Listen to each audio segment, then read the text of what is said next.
Febrero de 1917. Norte de Francia. Sector del Somme. 0400 horas. La trinchera se extiende como una cicatriz sobre el barro congelado, sus paredes resbaladizas por la escarcha y los residuos de los ataques con gas que nunca se disipan del todo. El soldado Thomas Harborough se agazapa en una plataforma de fuego, su aliento visible en la oscuridad, con las manos aferradas a una herramienta de trinchera rota. El mango de madera se ha roto por completo, dejándolo solo con la hoja de acero y un trozo de 15 centímetros. A su alrededor, los hombres duermen por turnos, acurrucados contra tablas que se hunden en el lodo a cada paso. El silencio no es apacible. Es el silencio del agotamiento, de hombres que han aprendido que el descanso es temporal y la muerte es paciente. Harborough no duerme. Mira fijamente la pala rota en sus manos, dándole vueltas, sintiendo el peso de la hoja, el filo áspero donde el mango se desprendió.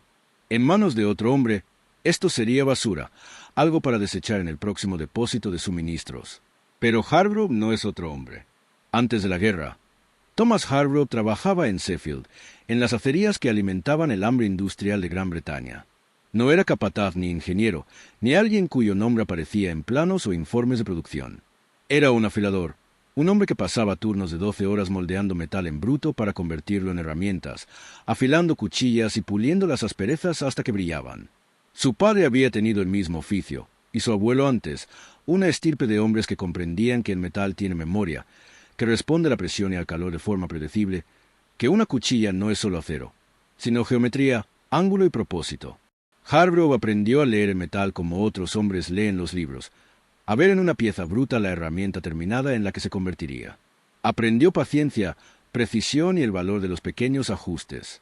Una fracción de grado en el ángulo de afilado podía marcar la diferencia entre una cuchilla que mantuviera el filo y una que se rompiera bajo tensión.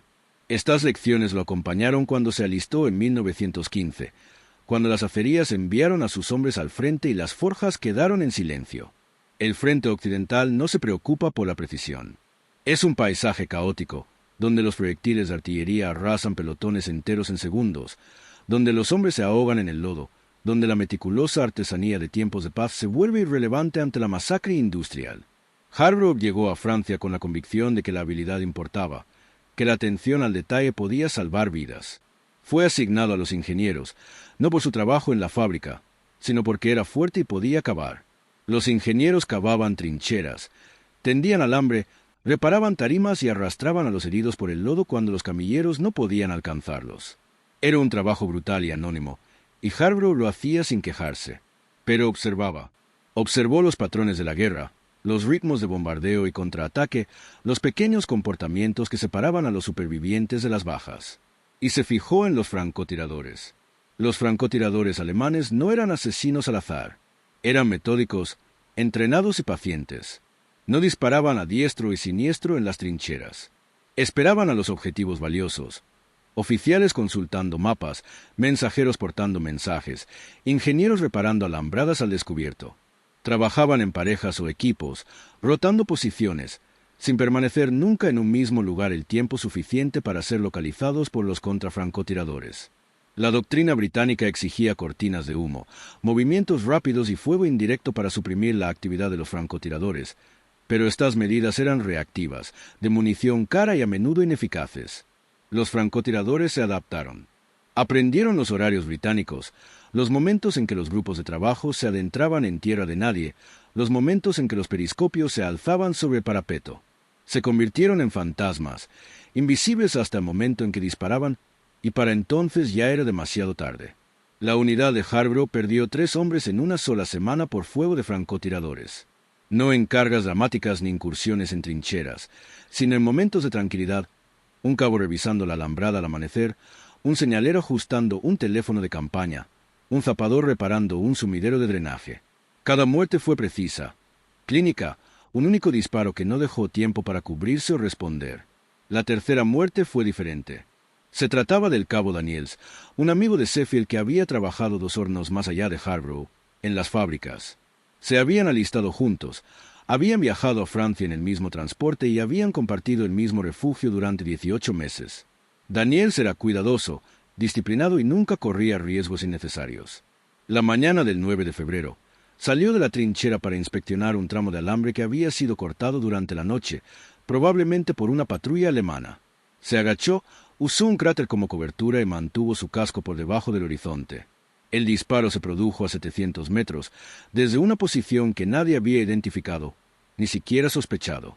Daniels murió al instante, con una bala en la sien y el cuerpo desplomado contra el alambre que había estado revisando. Los camilleros tardaron 4 horas en recuperarlo, y para entonces el francotirador ya se había movido. Hargrove observó la recuperación desde la zona de tiro, vio cómo arrastraban a Daniels de vuelta por el barro, y algo en su interior se conmovió. No fue casualidad. No se trataba del caos de un bombardeo ni de la suerte de que un proyectil cayera en el lugar equivocado. Era un problema táctico, y los problemas tenían solución. Esa noche, Hargrove se sentó en el refugio con la pala rota sobre las rodillas. La hoja era estándar, de acero al carbono, de 30 centímetros de largo y 15 de ancho en la base, afinándose en una punta redondeada. La superficie estaba opaca, cubierta de óxido y barro seco. Raspó el barro con el pulgar, dejando al descubierto el acero que había debajo. No estaba pulido, pero tenía un ligero brillo, el tipo de reflejo que se debía al desgaste más que al acabado. Hargrove pensó en la luz solar, en los ángulos, en cómo se comportaba la luz al impactar en el metal. En los molinos, había trabajado con hornos que irradiaban un calor tan intenso que era visible, una distorsión brillante en el aire. Había aprendido a medir la temperatura por el color del resplandor, a saber cuándo el acero estaba listo para ser moldeado por cómo reflejaba la luz del fuego. La luz era predecible. Seguía reglas. Si conocías el ángulo de incidencia, podías predecir el ángulo de reflexión. Si controlabas la superficie, controlabas hacia dónde se dirigía la luz. La idea surgió lentamente, no como un destello de intuición, sino como un conjunto gradual de observaciones. Los francotiradores alemanes usaban miras ópticas, visores que ampliaban sus objetivos y posibilitaban la precisión a larga distancia. Estas miras eran de cristal, y el cristal reflejaba la luz. En un día nublado, el reflejo era insignificante, perdido en la difusa luz grisácea del frente occidental. Pero en una mañana despejada, cuando el sol salía bajo por el este y su luz se extendía sobre tierra de nadie con un ángulo suave, las miras se convertían en espejos. Por una fracción de segundo, cuando un francotirador ajustaba su puntería o cambiaba de posición, la lente captaba la luz del sol y destellaba. Era un destello diminuto, apenas visible, fácil de pasar por alto si no se buscaba. Pero Hargrove había pasado años observando las chispas que salían de las muelas, rastreando el reflejo del metal fundido, aprendiendo a ver la luz en movimiento. Sabía que si la mira del francotirador podía reflejar la luz, algo más podía reflejarla. Algo simple, algo que no llamara la atención, algo como una pala rota. Empezó a trabajar. El refugio estaba iluminado por un solo cabo de vela, cuya llama se apagaba con la corriente de aire que entraba por la entrada de la trinchera. Hargrove colocó la hoja sobre una caja de madera y usó una lima de su mochila para alisar la superficie, eliminando el óxido y las picaduras, dejando al descubierto el acero limpio. El trabajo era lento y metódico. El raspado de la lima tenía un ritmo constante en la oscuridad. Otros hombres dormían, escribían cartas o limpiaban rifles, pero nadie le prestaba atención a Hargrove. Era un ingeniero más, trasteando con el equipo, matando el tiempo. Cuando la superficie estuvo lisa, buscó en su mochila algo reflectante, algo que captara la luz sin ser evidente. Encontró una lata de betún para botas, del tipo que se daba a todos los soldados, cuya tapa era un fino círculo de metal estampado. Cortó una pequeña sección de la tapa con su cuchillo de trinchera, un trozo aproximadamente del tamaño de un chelín, y la pulió hasta que relució. Luego la fijó al centro de la hoja de la pala con alambre y un poco de adhesivo de un kit de reparación de campaña. El resultado fue rudimentario pero funcional. Una hoja de acero sin filo con un punto central brillante, invisible en la sombra pero brillante bajo la luz directa. A la mañana siguiente, antes del amanecer, Hargrove salió de la trinchera. El suelo estaba helado, el barro lo suficientemente duro como para caminar sin hundirse, y el cielo estaba despejado, un regalo poco común en el invierno de 1917. Se movió con cuidado, manteniéndose agachado, usando los cráteres de los proyectiles como cobertura, arrastrando la pala tras él.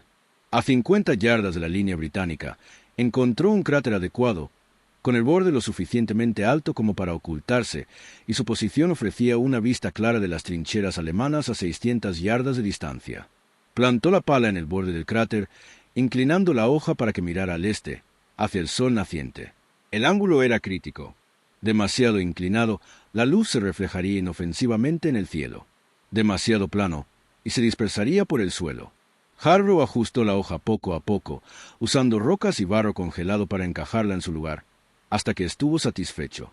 Luego regresó a rastras a la línea británica y esperó.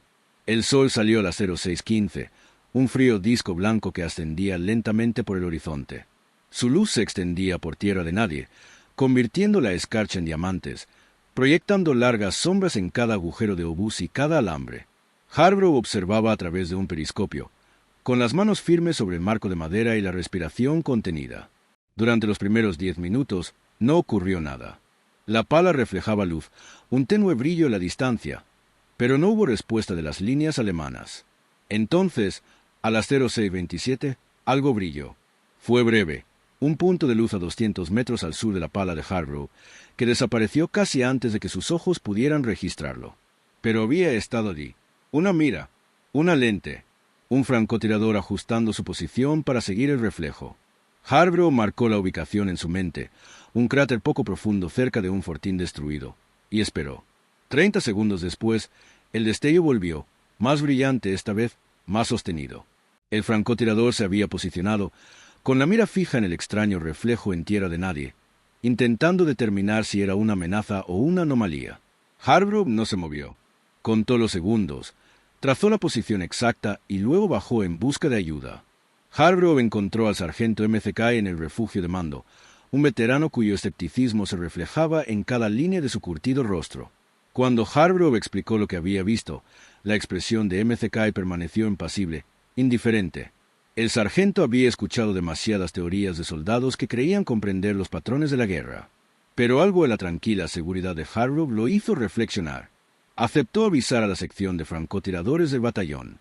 A las 0700 horas llegó el cabo primero Fenton, un hombre delgado de ojos claros y un fusil modelo 1914 con mira telescópica. Fenton no se mostró amistoso. Escuchó la descripción de Harborough sin expresión alguna, luego colocó el fusil sobre un soporte de sacos terreros y miró por la mira. Pasaron 20 minutos en silencio. Entonces, el francotirador alemán se movió, apenas un instante, un pequeño ajuste para seguir la luz del amanecer. El fusil de Fenton disparó una vez. A 600 yardas de distancia, el alemán se desplomó hacia adelante. Fenton accionó el cerrojo, bajó el rifle y se marchó sin decir palabra. La primera muerte se le atribuyó a Fenton en los registros del batallón. El nombre de Harborough no aparecía por ninguna parte. Durante la semana siguiente, Harborough perfeccionó su método. Se dio cuenta de que una sola pala era insuficiente. Los francotiradores alemanes operaban a lo largo de cientos de metros de frente, y un solo marcador reflectante solo podía cubrir un arco estrecho. Necesitaba varios marcadores, cada uno posicionado para provocar diferentes campos de fuego. Recogió palas rotas de otros ingenieros, hombres dispuestos a cambiar herramientas dañadas por repuestos nuevos.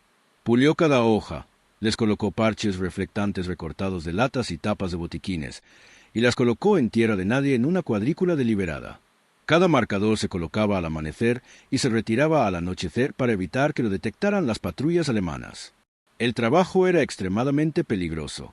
Harborough se movía solo por el páramo helado, arrastrándose entre alambres y alrededor de los cráteres de los proyectiles, siempre consciente de que un solo movimiento descuidado atraería el fuego. Pero era metódico, paciente y afortunado. Nunca fue descubierto. Los resultados fueron inmediatos y drásticos.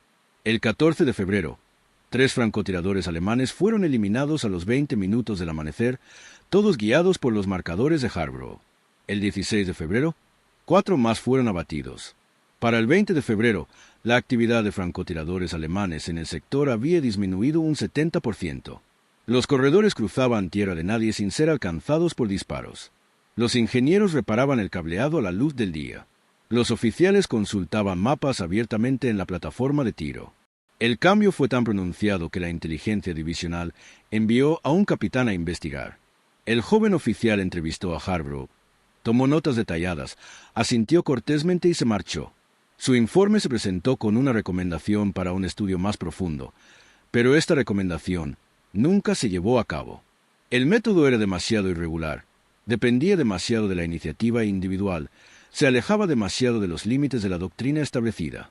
Requería conocimientos de óptica y geometría poco comunes entre la infantería y exigía una exposición repetida a peligros que ningún oficial podía probar oficialmente. El informe desapareció en los archivos y la técnica permaneció solo en manos de Harborough.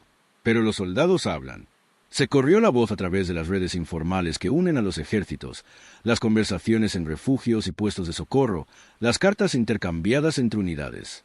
Los ingenieros de los sectores adyacentes se enteraron de los marcadores de pala rotos y la repentina disminución de las bajas. Algunos lo descartaron como suerte o exageración. Otros intentaron replicarlo con éxito variable. Unos pocos oficiales pragmáticos, hombres que valoraban los resultados por encima de las regulaciones, animaron discretamente a sus ingenieros a experimentar. Para marzo, se utilizaban variaciones de la técnica de Harborough en media docena de lugares a lo largo de la línea británica. Los hombres que la usaban desconocían el nombre de Harborough. Lo llamaban el truco de la pala, o la trampa de destello, o simplemente el método del marcador. Se difundió mediante la demostración y la imitación, nunca se formalizó, nunca se incluyó en la doctrina oficial, existiendo la zona gris entre las tácticas aprobadas y la improvisación de campo. Los alemanes lo notaron. Sus oficiales de inteligencia reconstruyeron fragmentos de entrevistas a supervivientes, informes de reflejos extraños en tierra de nadie, francotiradores británicos disparando con una precisión antinatural al amanecer. La respuesta alemana fue predecible. Se adaptaron.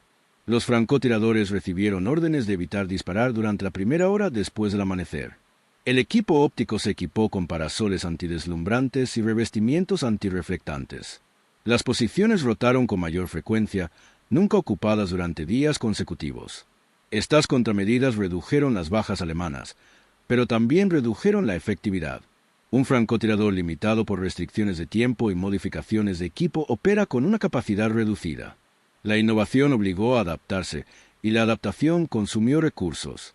Se gastó artillería en ubicaciones de marcadores sospechosos. Las cadenas de suministro se vieron sobrecargadas con equipo modificado. Se revisaron los protocolos de entrenamiento. La pala rota de Harborough impuso costos que repercutieron en el cuerpo de francotiradores alemán, invisibles pero mensurables. El 21 de marzo, el patrón se rompió.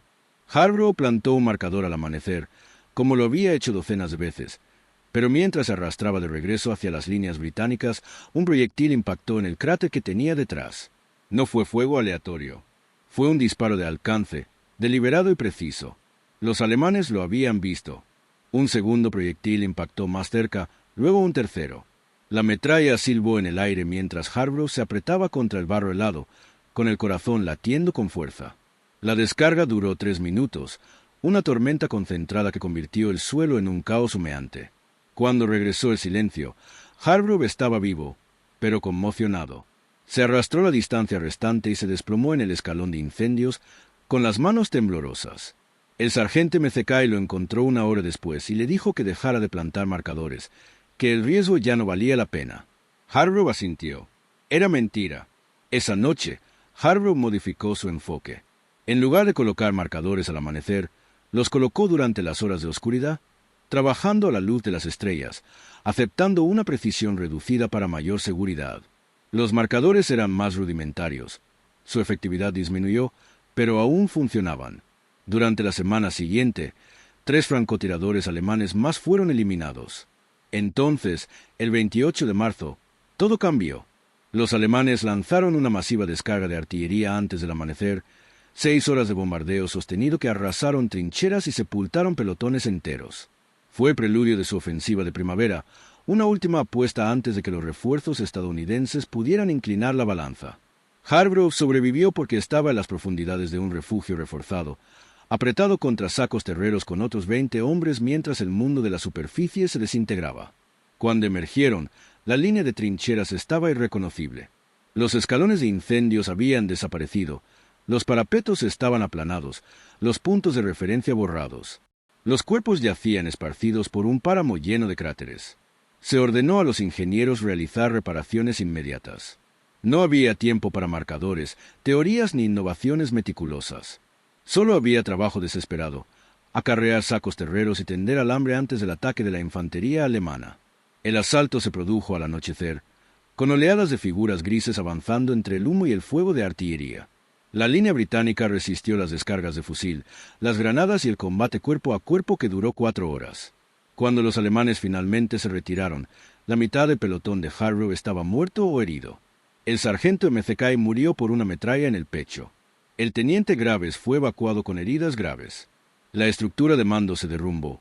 Los supervivientes fueron absorbidos por unidades reconstituidas, mezclados con refuerzos frescos que nunca habían visto combate. Hargrove se convirtió en una cara anónima más de un nuevo pelotón. Sus innovaciones fueron olvidadas en el caos de la reorganización. Pero el método sobrevivió. En abril, un oficial de Estado Mayor británico que revisaba las estadísticas de bajas notó una anomalía. En los sectores donde se habían utilizado marcadores ópticos improvisados, las muertes por francotiradores habían disminuido en un 60%. La correlación era innegable. El oficial, un mayor con formación en ingeniería, reconoció potencial y ordenó un estudio formal. Un equipo dedicó 3 semanas a entrevistar a soldados, documentar técnicas y analizar resultados. Su informe, presentado en mayo, recomendaba la adopción de señuelos ópticos como táctica estándar contra francotiradores. Incluía diagramas, especificaciones para superficies reflectantes y directrices para los ángulos de colocación. El informe fue aprobado y distribuido a las escuelas de formación.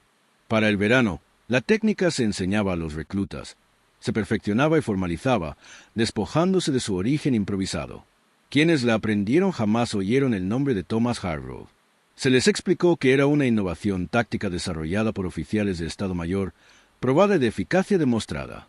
La pala rota se convirtió en un dispositivo manufacturado, un disco metálico estampado sobre una varilla telescópica que se entregaba desde los depósitos de suministros junto con el equipo estándar. Hargrove se enteró de esto en agosto, en un hospital de convalecencia en Inglaterra. Había sido herido en mayo. Una metralla le atravesó el hombro izquierdo, le seccionó tendones y le fracturó un hueso.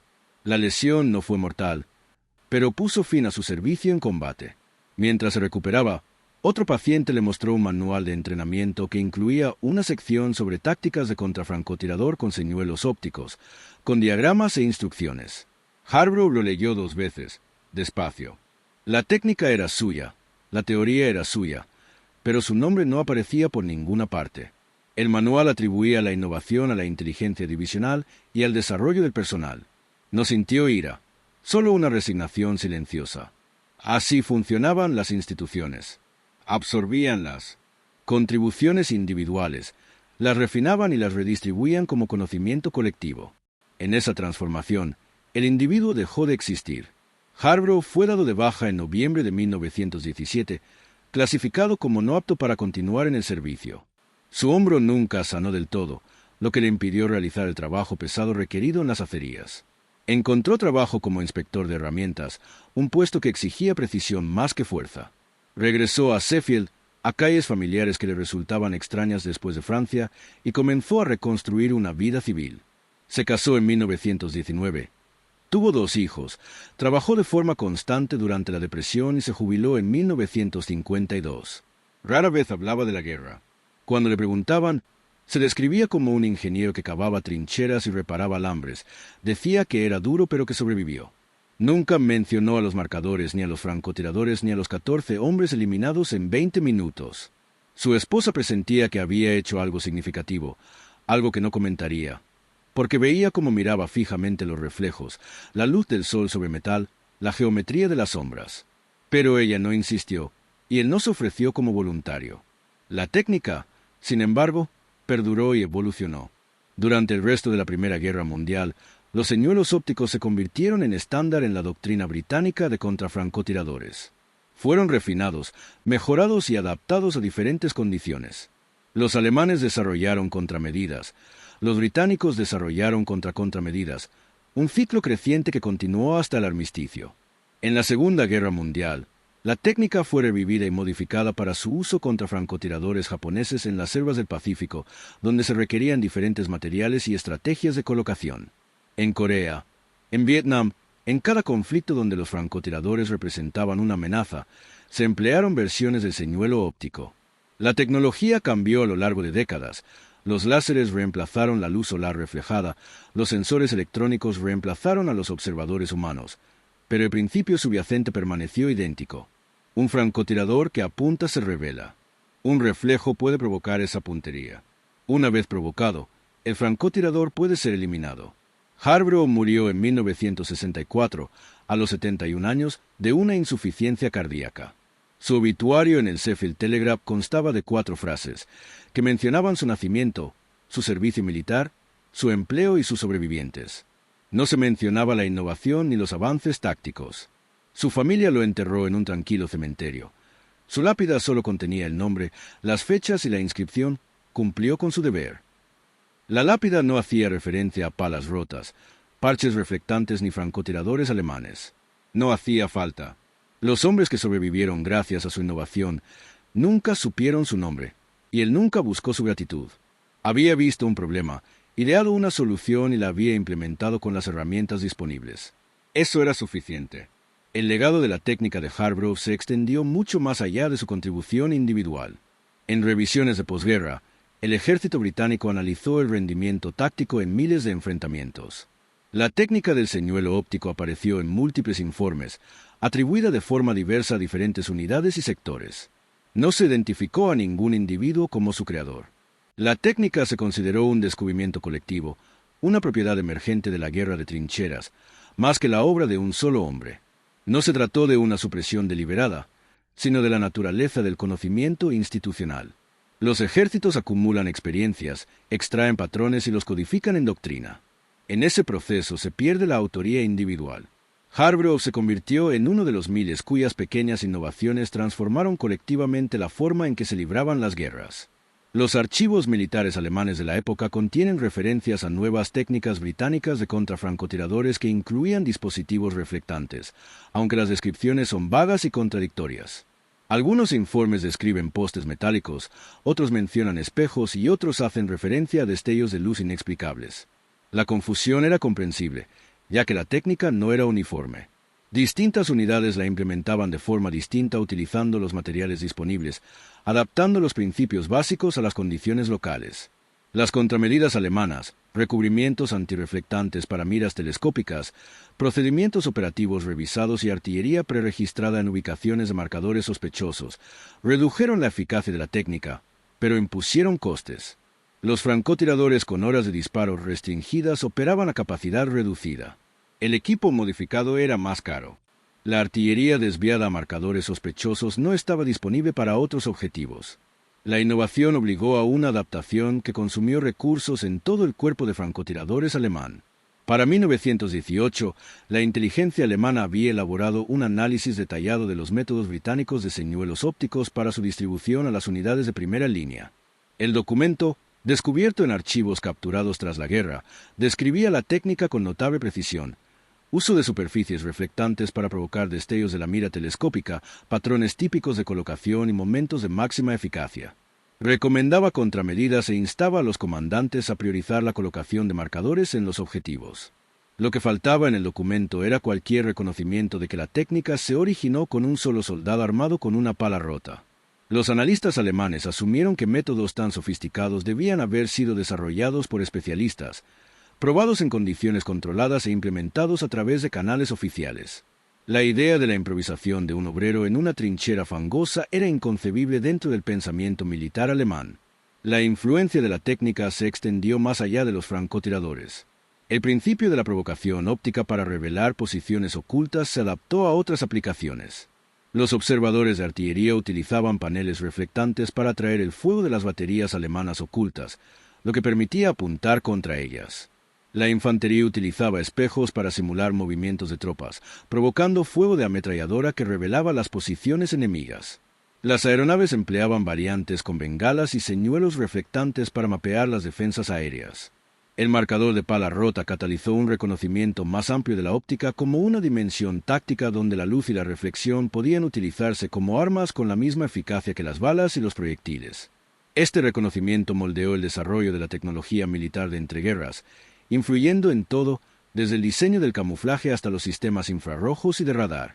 Harborough, en su tranquilo retiro en Sheffield, desconocía este impacto general.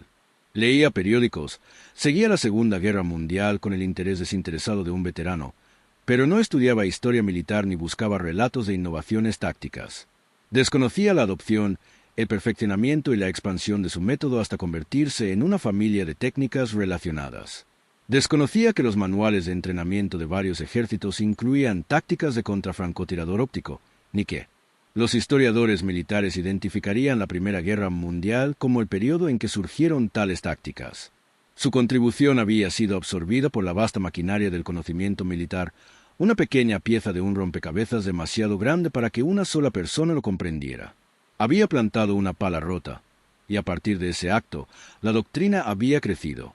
Pero la conexión entre causa y efecto, entre el hombre y el método, se había roto por completo.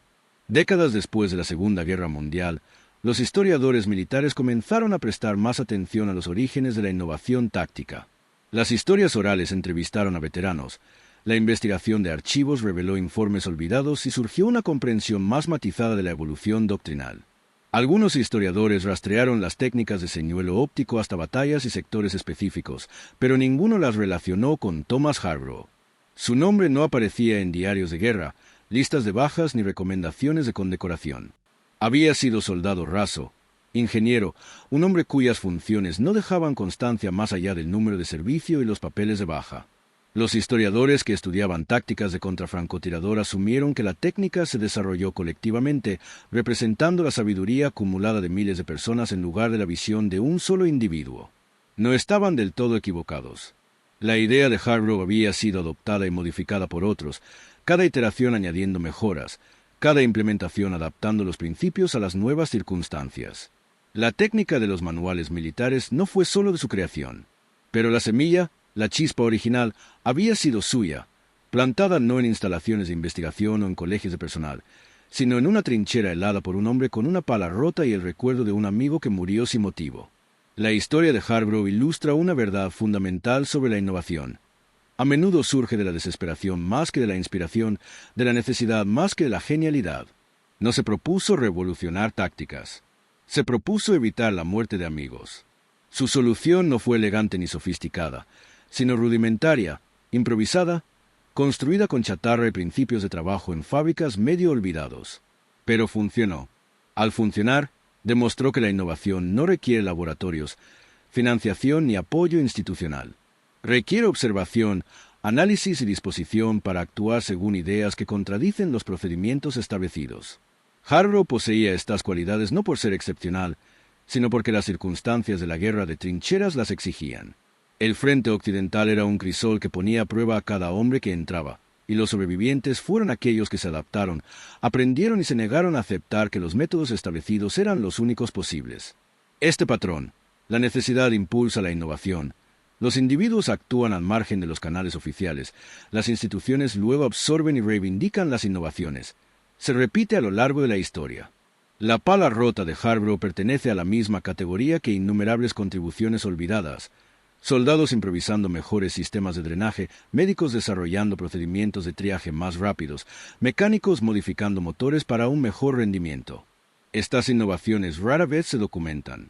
Se propagan a través de redes informales hasta que se vuelven indistinguibles de la doctrina oficial. Quienes las crearon se desvanecen en el anonimato, mientras que las instituciones se atribuyen el mérito. Esto no es malicia, sino la naturaleza de las grandes organizaciones que funcionan agregando conocimiento y distribuyéndolo ampliamente, eliminando la autoría individual. Los 14 francotiradores alemanes eliminados en 20 minutos no fueron el final de la historia, sino su comienzo. Cada francotirador eliminado significaba corredores que sobrevivían, mensajes entregados, oficiales vivos para tomar decisiones, ingenieros que completaban reparaciones. Cada pequeña supervivencia se transmitía en cascada, influyendo los acontecimientos de maneras imposibles de rastrear por completo. Quizás un corredor llevaba órdenes para evitar un ataque fallido. Quizás un oficial ideó una estrategia para salvar un batallón. Quizás un ingeniero reparó las líneas de comunicación, permitiendo un apoyo artillero crucial. Las hipótesis son infinitas. Lo cierto es que la innovación de Harborough alteró la trayectoria bélica de su sector, y esa alteración, por pequeña que fuera, repercutió en miles de vidas. Su legado no fue el reconocimiento ni la fama, sino la silenciosa persistencia de una idea, la continuación de vidas que podrían haber terminado, la supervivencia del conocimiento que se niega a morir. Thomas Harborough cumplió con su deber con una pala rota y un trozo de hojalata pulida, dejando un legado que lo sobrevivió. Se extendió a través de ejércitos y décadas, salvando vidas en guerras que nunca vio. Ese es el recuerdo más auténtico.